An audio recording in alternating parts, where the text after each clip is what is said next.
অত্যন্ত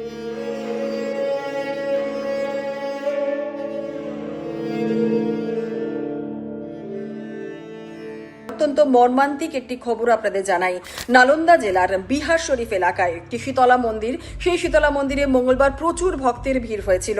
প্রসঙ্গত আপনাদের জানিয়ে রাখি, মঙ্গলবার ছিল হনুমান জয়ন্তী এবং স্বাভাবিকভাবেই বিশেষ দিনে প্রচুর পুণ্যার্থীরা দূর দূরান্ত থেকে এসেছিলেন এই মন্দিরে দর্শন করার জন্য।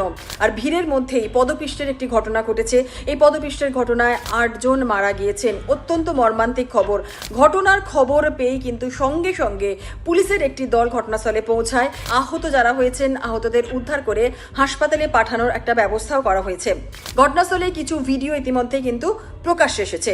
বিহারের নালন্দার পদপিষ্ট হয়ে মৃত 8, মৃতরা অধিকাংশই মহিলা এমনটাও জানা গিয়েছে। নালন্দায় শীতলা মন্দিরে পুণ্যার্থীদের ভিড় হয় এবং লাইনে দাঁড়িয়ে থাকা পুণ্যার্থীদের মধ্যে হঠাৎই হুড়োহুড়ি পড়ে যায়, এমনটাই প্রাথমিক অনুমান। আর তখনই পদপিষ্টের ঘটনা ঘটে। মৃত্যু হয় 8 জনের, আহত হয়েছেন কমপক্ষে 12 জন এবং নিহতদের পরিবারকে 2 লক্ষ টাকা করে আর্থিক সাহায্যের ঘোষণা করা হয়েছে। প্রধানমন্ত্রী এই ঘোষণা করেছেন এবং আহতদের জন্য 50,000 টাকা আর্থিক সাহায্যের ঘোষণা করা হয়েছে।